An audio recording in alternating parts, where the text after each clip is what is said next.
지난 주일이 부활절이었죠. 우리 구주 예수님께서 생명으로 죽음을 이기신 복된 날이었습니다. 그래서 이 요한복음 말씀을 제가 지난주에 저희 광양교역교회 교우들한테 전했는데요. 오늘은 일주일 후가 되는 주일입니다. 오늘은 그럼 부활과는 전혀 상관이 없는 날인가요? 아니죠. 어떻게 보면 오늘이 오늘 본문을 이야기하기에는 더 적절한 날이다 이렇게 말할 수도 있을 것 같습니다. 여러분은 지난 주일 부활의 주님을 믿는다고 이렇게 고백하셨을 텐데 주님을 믿는 사람처럼 지난 한 주일을 살아오셨는지 모르겠습니다. 그래서 저는 오늘 성도 여러분과도 이 예수님을 믿지 못한 이 도마에 대해서, 그리고 이 사람한테 믿음을 주신 예수님에 대해서 함께 생각하려고 합니다. 먼저 24절을 제가 읽겠습니다. 24절. 12 제자 중에 하나로서 디두모라 불리는 도마는 예수께서 오셨을 때 함께 있지 아니한지라. 이 도마는 영어로는 토마스라고 하죠. 그리고 이 사람은 디두모라고도 불립니다. 혹시 이 디두모라는 이름이 무슨 뜻인지 아시는 분 계십니까? 네, 맞습니다. 쌍둥이란 뜻입니다. 이 사람은 예수님의 제자인데요. 예수님께서 전에 찾아오셨을 때 그때 다른 제자들이랑 함께 있지 않았습니다. 그 19절 이하에 나오는 때 그때를 이야기하는 건데요. 19절. 이날 곧 안식 후 첫날 저녁 때 제자들이 유대인들을 두려워하여 모인 곳에 문들을 닫았더니 예수께서 오사 가운데 서서 이르시되 너희에게 평강이 있을지어다 이 말씀을 하시고 손과 옆구리를 보이시니 제자들이 주를 보고 기뻐하더라. 부활하신 그 예수님께서 친히 방문해 주시는 그 영광스러운 자리에 이 도마는 미처 참여하지 못한 겁니다. 그래서 어쩌다 보니까 이 사람 혼자만 이 사람만 부활하시는 그리스도를 뵙지 못하게 되었습니다. 상황이 이렇게 되었으니까 다른 제자들, 이 도마랑 친구인데 어떻게 하겠습니까? 우리 25절을 같이 한번 읽으면 좋겠습니다. 25절. 다른 제자들이 그에게 이르되 우리가 주를 보았노라 하니 도마가 이르되 내가 그의 손에 못자국을 보며 내 손가락을 그 못자국에 넣으며 내 손을 그 옆구리에 넣어보지 않고는 믿지 아니하겠노라 하니라. 그리스도의 부활을 믿게 된 사람은 원래 가만히 있지 못하는 법입니다. 제자들이 아주 신이 나서 도마한테 이야기하죠. 우리가 주님을 보았다. 근데 이렇게 딱 한 문장으로만 이야기했을까요? 당연히 아닐 겁니다. 그냥 사도 요한이 이렇게 압축해서 요약해서 이렇게 그냥 적은 걸 거고요. 실제로 이 제자들은 자기 친구 되는 이 도마한테 구체적인 설명을 쭉 했을 겁니다. 엄청난 걸 본 사람으로서 그 엄청난 걸 보지 못한 사람한테 흥분을 감추지 못하고 계속 증언을 했을 겁니다. 근데 이 사람 도마는 그 증언을 믿지 않죠. 도마는 냉정합니다. 도마는 지금 안 믿고 있습니다. 못 믿고 있습니다. 그리고 어지간해서는 믿지 않겠다는 그런 태도를 취하고 있습니다. 세 가지 조건을 이야기하잖아요. 예수님의 못자국을 본다. 손가락을 거기에 넣어야 된다. 그리고 손을 옆구리에 넣어봐야 된다. 근데 내가 이렇게 하고 이렇게 하고 이렇게 하면 그럼 내가 믿겠다. 이렇게 말을 하는 것도 아니고 내가 이렇게 하지 않고 이렇게 하지 않고 이렇게 하지 않으면 난 믿지 않겠다. 안 믿겠다. 이렇게 단언을 합니다. 사실 25절 끝에는 절대라는 말을 넣어야 하는데 절대 믿지 아니하겠노라 이렇게요. 태도가 굉장히 부정적이죠. 이 사람은 이미 믿지 않고 있을 뿐만 아니라 아예 더욱 그 불신의 방향으로 기울어져 있습니다. 이렇게 뒤로 빼는 거죠. 난 일단 봐야 하는데 그냥 보는 것만으로는 안 되고 그분의 못자국을 눈으로 직접 확인해야 된다. 가까이. 그리고 그것만 가지고는 안 된다. 못자국을 만져봐야 된다. 그리고 그것 가지고도 부족하다. 창에 찔린 그 옆구리에도 내 손을 한번 넣어봐야 그래야만 된다. 이러면서 조건을 계속 답니다. 여러분, 이건 극단적인 의심이고요. 그냥 불신이라고 말할 수도 있을 겁니다. 예수님께서 자기 부활을 분명히 예고하신 말씀이 여러 번 있었고요. 그리고 그분을 자기 눈으로 봤다는, 부활하신 그분을 봤다는 사도들의 증언이 있었습니다. 10명이나요. 그럼 그 정도 되면 적어도 그런가? 그럴 수도 있겠구나. 이렇게 반신반의라도 할 법하지 않습니까? 근데 도마는 딱 잘라서 이야기합니다. 아니랍니다.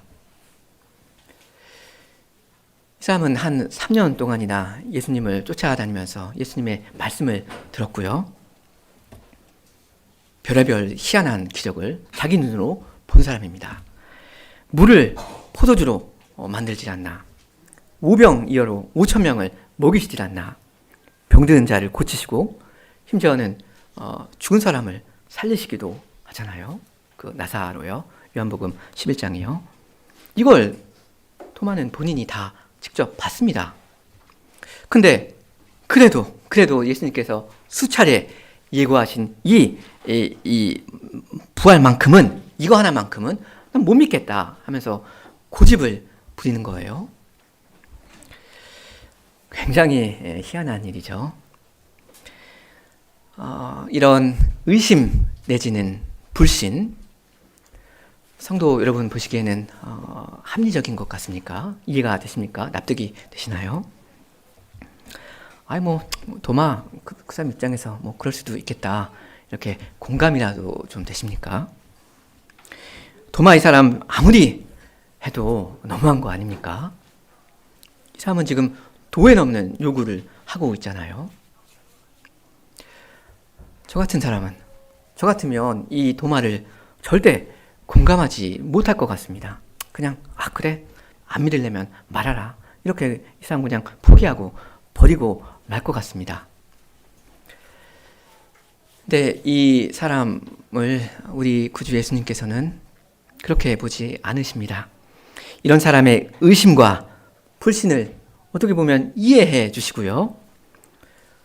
포기하지 않으십니다. 이 사람이 지금 있는 그 자리로 내려와 주십니다. 방문해 주십니다. 26절입니다.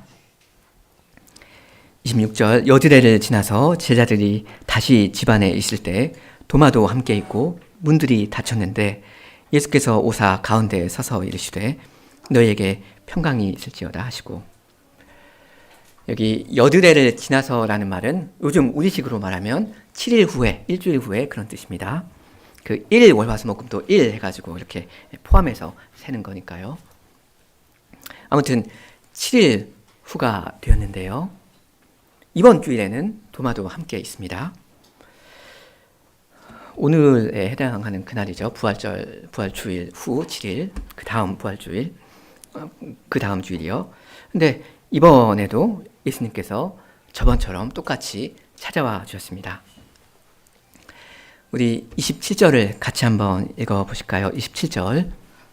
도마에게 이르시되 내 손가락을 이리 내밀어 내 손을 보고 내 손을 내밀어 내 옆구리에 넣어보라. 그리하여 믿음 없는 자가 되지 말고 믿는 자가 되라.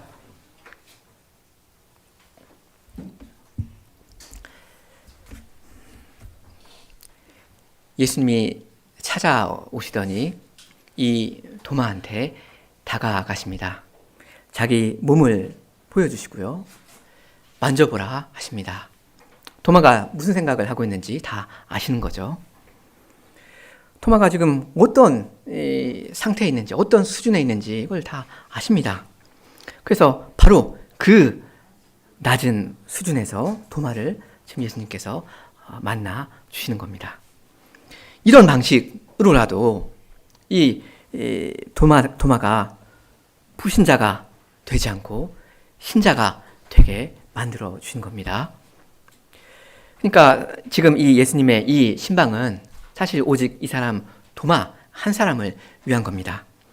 여러분 그 24절부터 29절까지 한번 보시면 좋겠습니다. 매 절마다 도마가 계속 나오잖아요. 그죠? 24절에도 도마가 나오고요. 25절은 어떻습니까? 25절에도 도마가 나오고요. 26절에도 27절에도 도마가 나오고 28절에도 29절에도 계속 지금 도마가 나오잖아요. 그러니까 말하자면 이 단락의 주인공은 도마입니다. 예수님은 오로지 이 사람 도마를 위해서 굳이 여기까지 와주신 겁니다. 만일 지난 주일에 도마가 제자들과 함께 있었다면 아마 이렇게 주님께서 또 한 번 와주실 필요는 없었을 거거든요.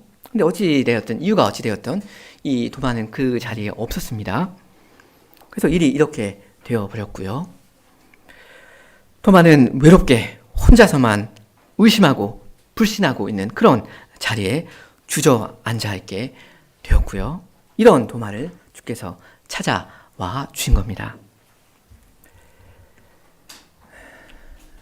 그럼 이게 결국 뭐냐면 도마한테 주님께서 다시 한번 믿을 기회를 주신 겁니다. 처음 기회를 놓쳐버린 이 사람한테 다시 한번 기회를 주시는 거예요. 이건 오직 도마 한 사람을 위한 두 번째 신방입니다. 오늘 20절 이하 본문이 먼저 나오는 그 19절 이하 본문이랑 굉장히 비슷하잖아요. 이 병행되는 부분이 있는데요. 그거 잠깐 말씀드리겠습니다. 일단 둘 다 무슨 요일이었습니까? 주일이었죠. 일요일이요. 19절에 이날 곧 안식 후 첫날이라고 했으니까 그때 주일이었고요. 그리고 이번에도 그 7일 후 주일이라고 하니까 이번에도 주일입니다. 그리고 19절 중간을 보시면 19절 중간에 제자들이 모인 곳에 문들을 닫았더니 예수께서 오사 가운데 서서 이르시되 너희에게 평강이 있을지어다 하시죠. 근데 26절 하반절을 보시면 이게 똑같습니다. 26절 하반절에 문들이 닫혔는데 예수께서 오사 가운데 서서 이르시되 너희에게 평강이 있을지어다 하시잖아요. 그러니까 동일한 모습으로 지금 다시 등장하시는 겁니다. 그리고 20절에는 손과 옆구리를 보여주셨다 하는 말이 나오는데 방금 우리가 읽은 27절에도 역시 예수님의 그 손과 그 옆구리 이야기가 나오잖아요.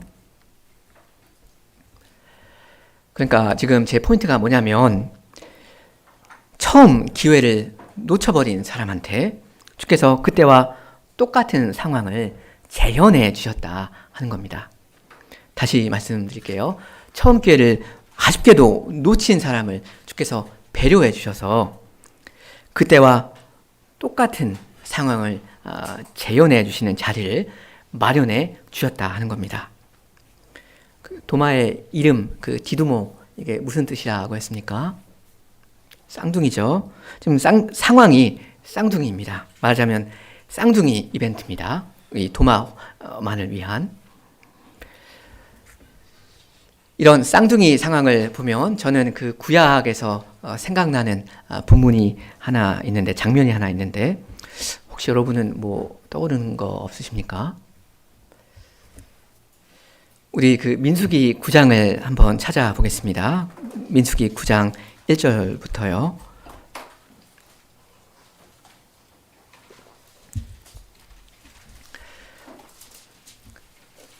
오늘 이 요한복음 본문에 쌍둥이 주일이 나오는데 구약에도 비슷하게 쌍둥이 절기가 나오는 게 있거든요. 제가 9장 1절부터 좀 읽어보겠습니다. 애굽 땅에서 나온 다음 해 첫째 달에 여호와께서 시내 광야에서 모세에게 말씀하여 이르시되 이스라엘 자손에게 유월절을 그 정한 기일에 지키게 하라. 그 정한 기일 곧 이달 14째 날 해질 때에 너희는 그것을 지키되 그 모든 율례와 그 모든 규례대로 지킬지니라.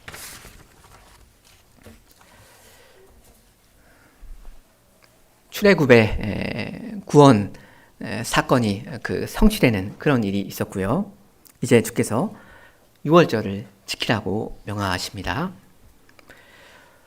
언제 지키라고 하시죠? 날짜를 딱 정해 주시죠. 1월 14일입니다.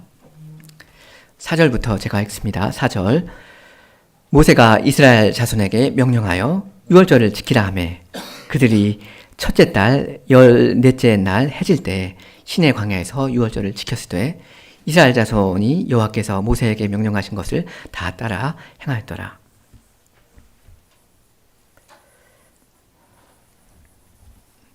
자, 그 여호와의 말씀대로 이 이스라엘 백성이 그 유월절을 잘 지켰습니다. 그러니까 문제가 없죠. 근데 알고 보니까 문제가 있었습니다.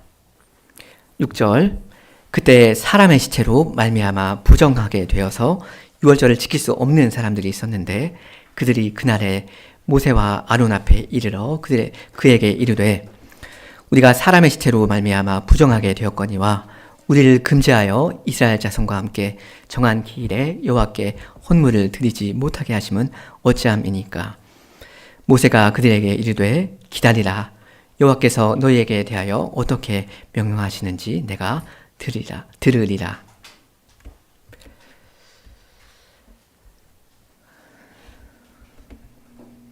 지금 문제가 뭡니까? 어떤 사정이 생겨서 그 유월절 절기에 참여하지 못하게 된 그 소수의 사람들이 발생해 버린 겁니다. 그래서 이 사람들이 부탁을 하죠. 와서 부탁을 합니다. 자기들도 어떻게 좀 참여할 방법이 없겠는가 이렇게 이야기하죠. 그랬더니 주께서 어떻게 반응하시는지 제가 9절부터 더 읽겠습니다. 9절 여호와께서 모세에게 말씀하여 이르시되 이스라엘 자손에게 말하여 이르라. 너희나 너희 후손 중에 시체로 말미암아 부정하게 되든지 먼 여행 중에 있다 할지라도 다 여호와 앞에 마땅히 유월절을 지키되 둘째 달 14째 날 해질 때 그것을 지켜서 어린 양의 무교병과 쓴나물을 아울러 먹을 것이요 아침까지 그것을 조금도 남겨두지 말며 그 뼈를 하나도 꺾지 말아서 유월절 모든 율례대로 지킬 것이니라.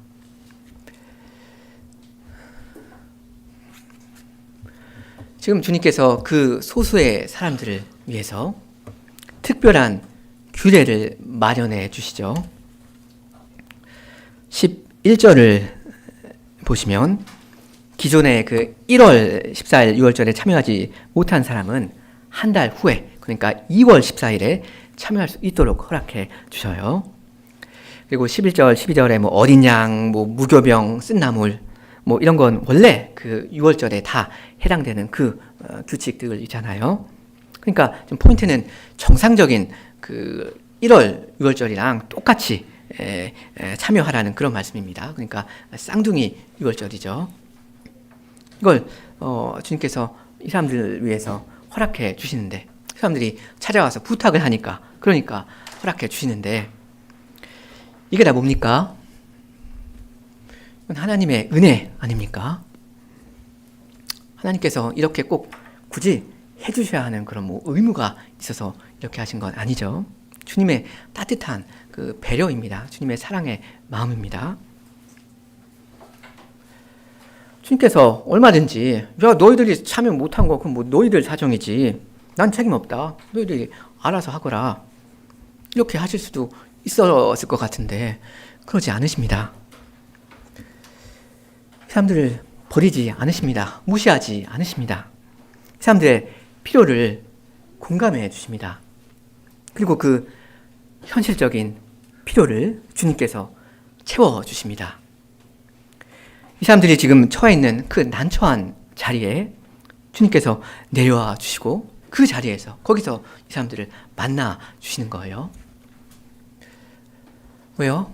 이 사람들이 요청을 했으니까요. 와서 모세한테 와서 부탁을 했으니까 그렇게 하는 겁니다. 하시는 겁니다. 근데 왜 굳이 이렇게까지 해 주시는 겁니까? 이 유월절이라는 게 말할 수 없이 중요한 절기니까, 그러니까 그렇게 굳이 해 주시는 겁니다. 얼마나 이 유월절이 중요한가 하면 13절을 보시면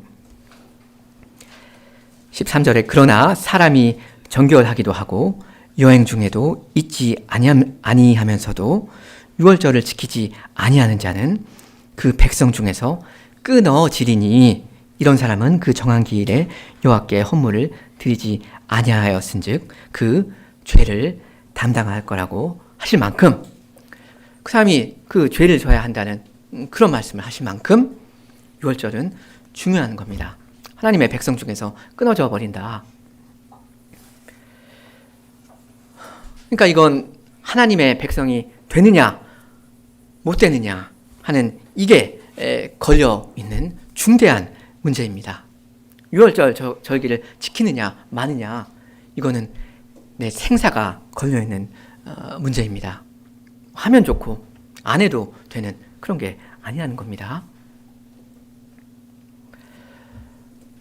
자, 이렇게 여기 민수기에서도 주께서 쌍둥이 유월절로 이 자기 백성을 배려해 주셨는데요.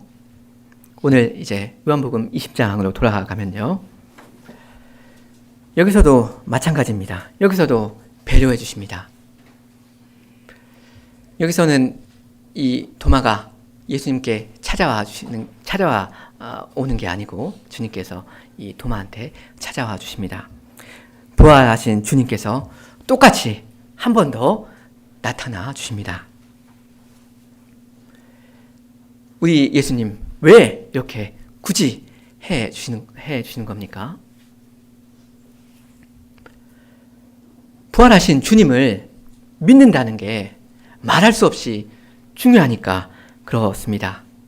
20장 27절 끝에 그리하여 믿음 없는 자가 되지 말고 믿는 자가 되라 하신대요. 여러분, 사람이 불신자가 되는 대신에 신자가 된다는 거, 이거 뭐 하면 좋고 안 해도 되는 그런 일입니까? 예수 그리스도의 부활, 그거 내가 안 믿는다면 그럼 뭐가 되는 겁니까? 그건 뭐 말 그대로 불신 아닙니까? 예수 그리스도의 역사적인 부활, 그 육신의 부활, 그건 난 못 믿겠다. 이러면 그 사람은 신자 아닐 겁니다. 사람이 아무리 예수님의 그 탁월한 가르침에 감탄을 하고 아무리 그 예수님의 그 숭고한 정신을 받들어서 그대로 따르겠다 그래도, 아무리 그래도 그분이 죽은 자 가운데서 다시 살아나셨다는 거, 그거 하나 믿지 못한다면, 그분이 여전히 죽은 자 가운데 있다고 그렇게 믿고 있다면, 그런 사람은 여전히 본인도 죽은 자 가운데 있는 겁니다. 예수님이 지금 만일 죽음 가운데 있다면 그런 예수님을 믿는 나도 죽음 가운데 있을 수밖에 없거든요. 바로 그걸 사실은 도마 본인의 입으로 이야기를 한 적이 있습니다. 우리 한번 찾아보실까요? 요한복음 11장 16절입니다.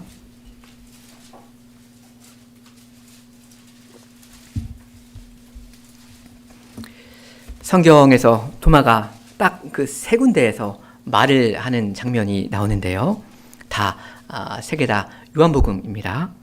하나는 오늘 이제 요한복음 본문이고 나머지 둘을 좀 찾아보려고 합니다. 요한복음 11장 16절을 제가 읽겠습니다. 디두모라고도 하는 도마가 다른 제자들에게 말하되 우리도 주와 함께 죽으러 가자 하니라. 맥락은 지금 나사로 부활 이야기인데요. 우리도 주님과 함께 죽으러 가자 하는 이 말이 의미하는 것 하나는 주님이 죽으면 우리도 죽는다 하는 이런 것이겠습니다. 함께 죽는다 이거죠. 같이 죽는다. 그리고 지금 도마 본인의 입으로 하는 말은 함께 죽겠다 이겁니다. 그 다음 14장을 좀 보실까요? 요한복음 14장 4절부터요. 방금 11장에서는 도마가 주님과 함께 죽겠다 했고요. 이제 여기 14장 4절부터는 제가 읽습니다.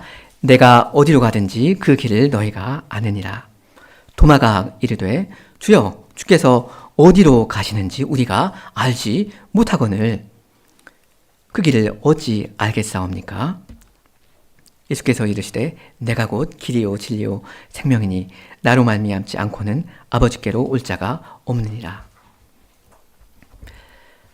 아까도 그 도마가 주님이 가시는 그 길, 죽음의 길 같이 가자. 난 가겠다 했잖아요.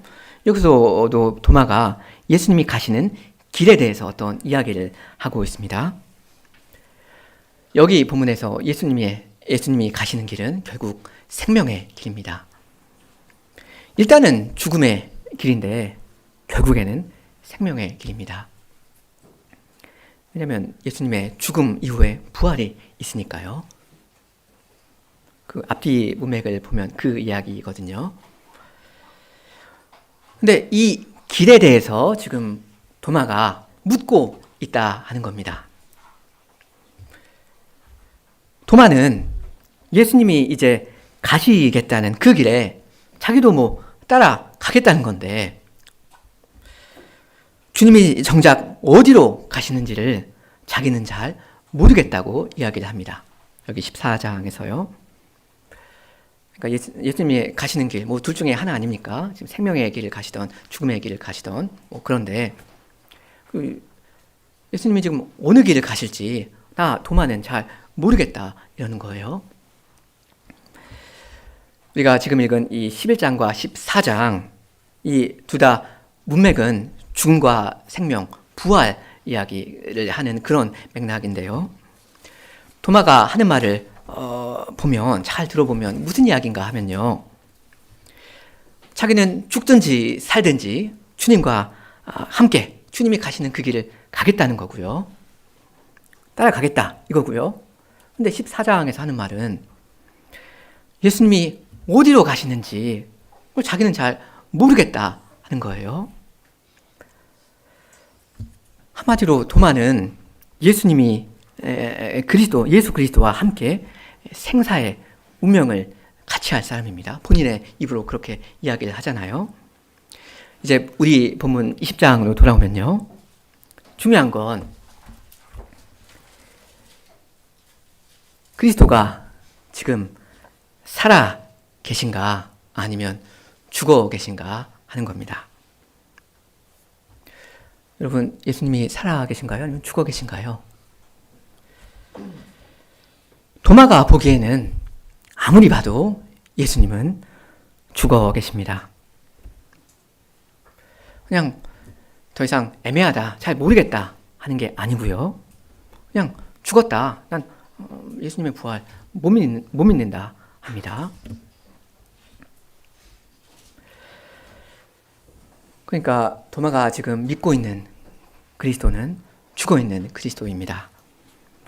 사망을 이기지 못한 그리스도입니다.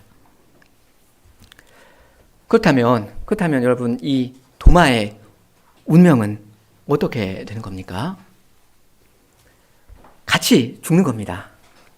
왜냐하면 도마는 그리스도와 함께 생사의 운명을 같이 할 사람이니까 그렇습니다. 본인의 입으로 요한복음에서 그렇게 이야기했잖아요. 죽음의 길을 가셨지만 이제는 다시 살아나신 그리스도, 길이요 진리요 생명이신 이 그리스도 못 믿으면 멸망하는 겁니다. 그래서 이런 도마를 구원해 주시려고 주님께서 찾아와 주신 겁니다. 도마야, 불신자가 되지 말고 신자 되거라 하신 거예요. 나는 더 이상 죽은 자들 가운데 있지 않다. 자, 봐라. 그리고 얼마든지 만져봐라. 난 분명히 다시 살아났다. 날 믿거라. 그래서 나와 함께 영생을 누리거라 하신 겁니다. 오늘 제가 여러분한테 쌍둥이 이 유월절에 대해서 말씀드렸고, 그리고 쌍둥이 부활절에 대해서 이야기를 했는데요. 여러분, 이 쌍둥이 유월절, 쌍둥이 부활절, 어느 게 더 중요한 것 같습니까? 구약의 유월절 절기에 참여하는 게 그렇게도 중요했다면, 신약의 주일에 그리스도를 믿는다는 건 얼마나 더 중요하겠습니까? 구약의 어린 양이 죽은 그거를 기념하는 게, 그 그림자 예식에 참여하는 게 그렇게도 중요했다면, 신약의 어린 양이 그 영광스러운 몸으로 다시 살아나신 거, 그걸 믿는 건 얼마나 더 중요하겠습니까? 이건 영원한 지옥과 영원한 나라가 걸려있는 일 아닙니까? 여러분은 믿음 없는 자가 되지 마시고 믿음 있는 자가 되셔야 하겠습니다. 그래서 예수 그리스도와 함께 영생을 다 누리셔야 하겠습니다. 그렇게 하시기 바랍니다. 28절 제가 읽겠습니다.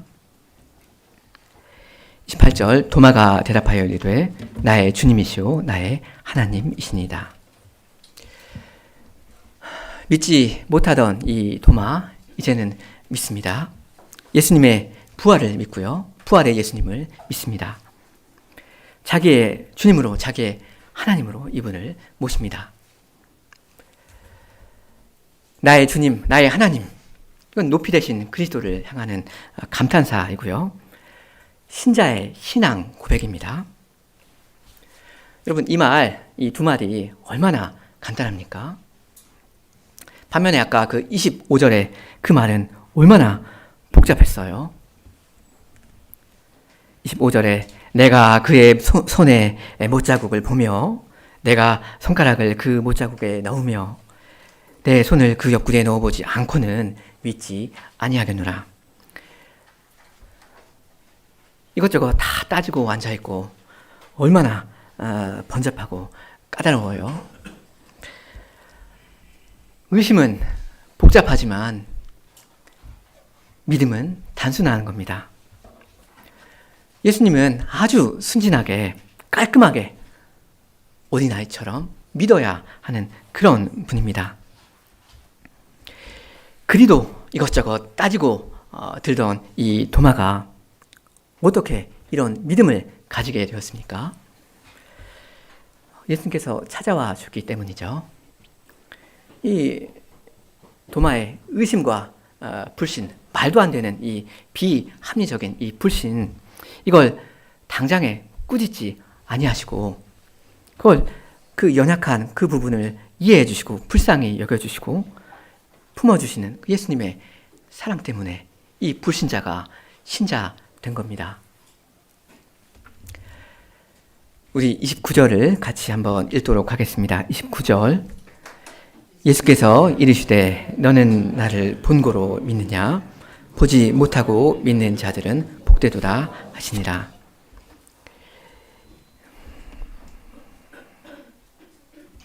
이 말씀은 지금 도마의 믿음을 책망하시는 게 당연히 아니고요.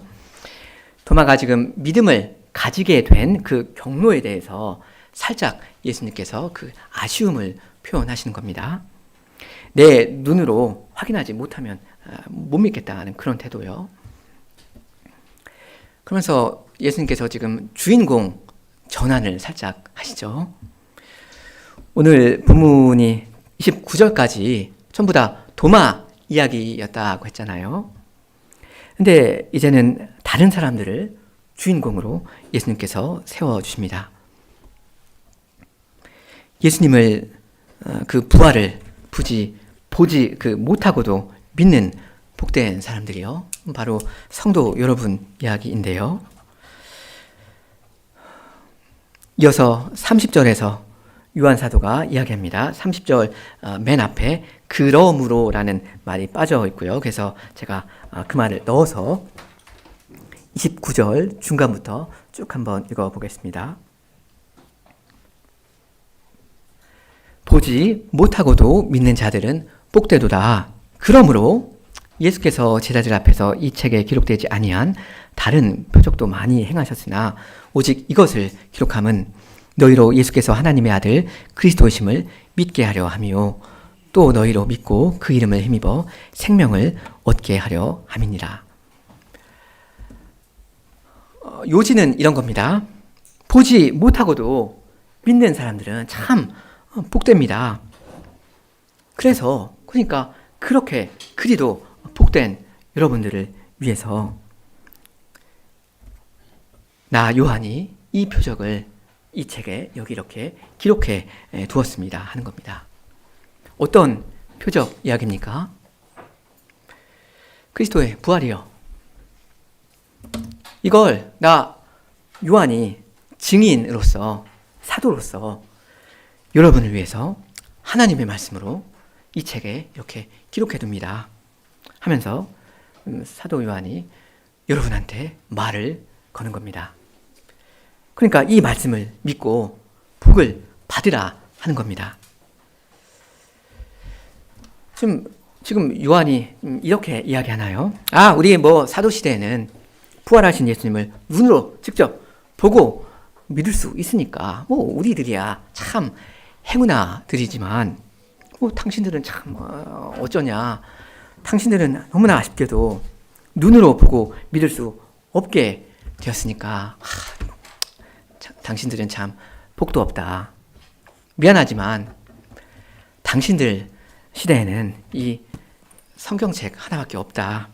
그냥 아쉬운 대로 이거라도 혹시 믿을 수 있으면 한번 믿어보거라. 이렇게 이야기합니까? 전혀 아니고요. 오히려 여러분 시대에 그 교회들이 참 복이 있습니다. 이걸 사도가 인정하면서 은근히 여러분을 부러워하면서 이 사도들의 증언을 만대 교회를 위해서 이렇게 기록해 둔 겁니다.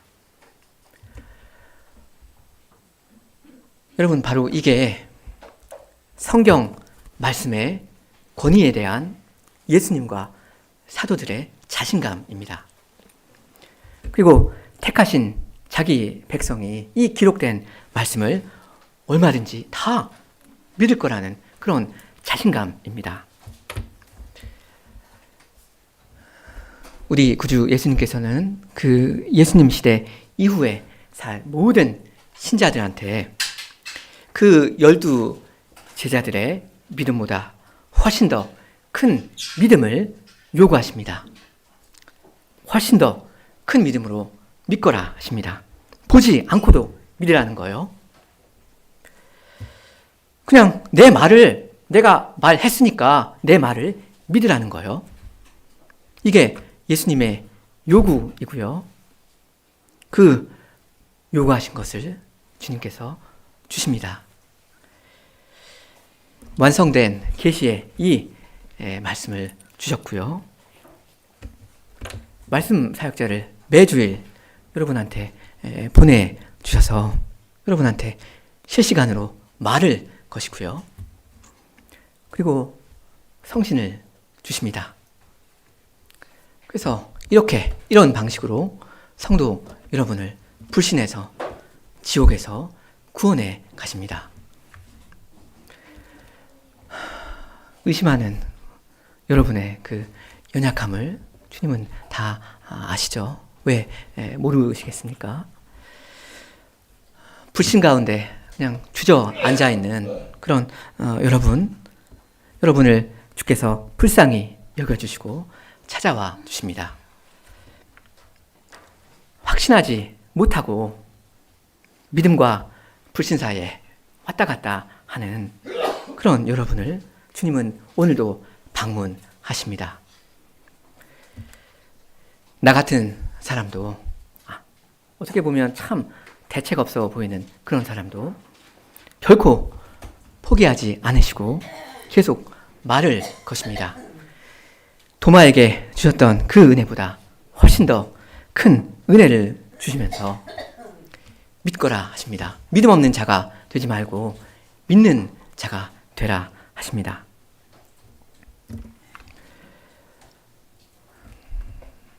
사실 여러분, 우리가 우리 자신을 냉철하게 반성해 보면 우리가 얼마나 믿음이 없어요. 우리가 지난 주일날 부활절에 우리가 주님을 믿는다 하면서 찬양도 하고 그랬는데, 지난 한 주간을 우리가 돌이켜 보면 우리가 그런 부활의 주님을 믿는 자답게 살았습니까? 내가 사는 모습을 가만히 보면 내가 지금 신자인지 불신자인지 이게 애매하다는 말입니다. 오늘 이 본문에 나오는 이 불신하는 이 도마랑 우리가 50보 100보란 말입니다. 우리의 생활이 이렇게 힘이 없는 거, 우리의 생활이 이 모양 이 꼴이라는 거, 왜 그런 겁니까? 믿음이 없어서 그런 거거든요. 믿음이 없으니까 우리의 현실을 믿음으로 이렇게 힘있게 뚫고 가지 못하는 겁니다. 우리가 부활하신 주님을 제대로 못 믿고 있어요. 이게 우리의 현실입니다. 이게 우리의 모습인데, 여러분의 모습인데, 이러한 여러분한테 주님은 여전히 말씀해 주십니다. 결코 여러분을 버리지 않으시고, 여러분 너희들은 대책 없다, 알아서 하거라 하지 않으시고 다가오셔서 주님은 믿음을 주십니다. 믿음의 확신을 주십니다. 사실 우리 사람의 심령이 요구하는 건 보고서야 믿는 그런 과학적인 확신을 요구하는 건 아니거든요. 하나님의 말씀을 믿음으로만 그렇게 함으로써 얻을 수 있는 그 절대적인 믿음의 확신, 그것을 우리의 그 영혼이 갈망하고 있습니다.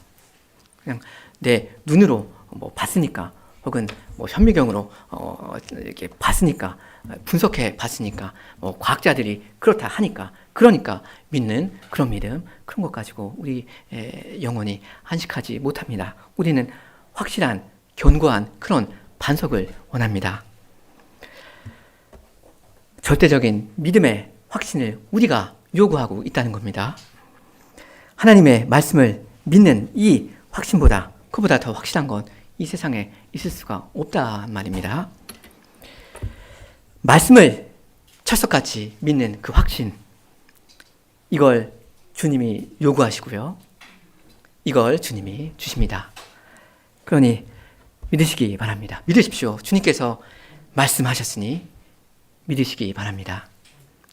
그리고 나의 주님, 나의 하나님이라고 대답하시면서 그분을 온 마음으로 나의 주님으로 섬기시면서 살아가시기 바랍니다. 함께 기도하시겠습니다.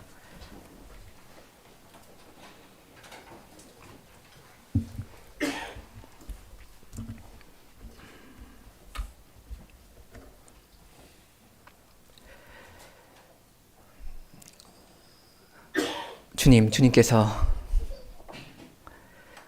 저희 같은 사람들을 불쌍히 여기사 사랑하사 저희에게 예수 그리스도 안에서 찾아와 주셨사오며,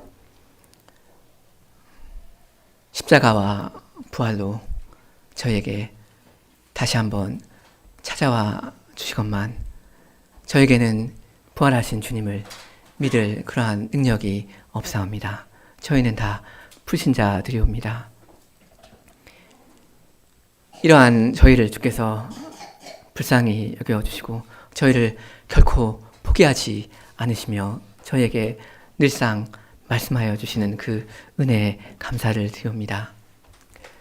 저에게 이 성경책을 주시며 또한 말씀의 사역자를 매주 보내주셔서 얼마든지 믿을 만한 증거를, 그 부활의 증거를 주시옵니다. 부활을 저희의 증거로 주시옵니다. 그런데도 주님을 믿지 못한다면 결코 저희가 핑계할 수가 없겠사옵니다. 주님 저에게 과연 은혜를 주셔서, 믿음을 주셔서 저희가 부활하신 그리스도를 과연 믿으며 요지부동하게 확신하며 저희의 부활하신 주님, 생명의 주님으로 섬기면서 살아갈 수 있도록 하여 주시옵소서. 예수님의 이름으로 기도합니다. 아멘.